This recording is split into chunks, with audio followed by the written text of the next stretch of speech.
The wives of Zeus and the birth of Athena. After Zeus and his siblings won Titanomachy, Zeus got married to Metis, the wise Oceanid, as his first wife. However, a dire warning from Gaia and Uranus foretold that Metis would bear children more powerful than their father. Fearing that Metis's child would one day overthrow him, Zeus devised a cunning trick. Knowing Metis could shapeshift, he lured her into transforming into a tiny fly, then swallowed her while she was pregnant with their daughter. Metis, with her boundless wisdom, endured within Zeus's mind, forever guiding him. There she gave birth to Athena and, in preparation for her daughter's emergence, crafted robes, armor, a shield, and a spear. As Athena matured, she clashed her spear against her shield, sending thunderous echoes through Zeus's head, causing him unbearable pain. Unable to endure it any longer, Zeus called upon Hephaestus, his son by Hera, to split his skull open and release whatever was trapped inside. Upon the river Triton's banks, Hephaestus brought down his blade, and at once, a brilliant light burst forth. From within, Athena emerged, fully grown, adorned in the armor her mother had crafted. With wisdom in her soul and war in her heart, she was soon named goddess of wisdom, strategy, and crafts. After Zeus swallowed Metis, he soon took Themis as his consort.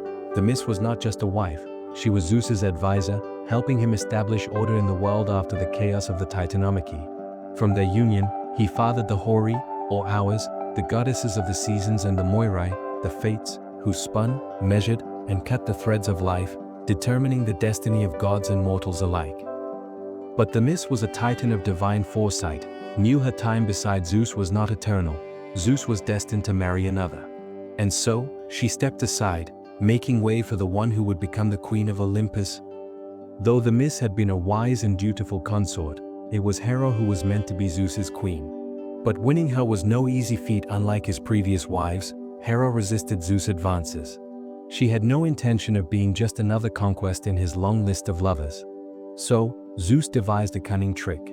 He transformed into a cold, shivering cuckoo and landed near Hera. Overcome with pity, she took the tiny bird into her arms. The moment she did, Zeus revealed his true form and declared his love. Tricked and trapped, Hera had no choice but to marry him. Their wedding was a grand celebration on Mount Olympus, attended by all the gods.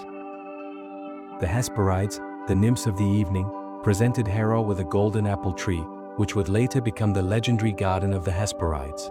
But this union was far from peaceful. Though they ruled Olympus together, Zeus was notorious for his many affairs, and Hera, fiercely protective of her role as queen, did not take his betrayals lightly. She sought vengeance on his lovers and illegitimate children, making her one of the most vengeful goddesses in mythology. Despite their tumultuous relationship, Zeus and Hera had several children. Ars, the god of war, often despised by both gods and mortals for his bloodthirsty nature. Hebe, the goddess of youth, Eileithyia, the goddess of childbirth, and Hephaestus, the god of fire, blacksmithing, and craftsmanship. Displeased by his appearance, Hera cast him from Olympus.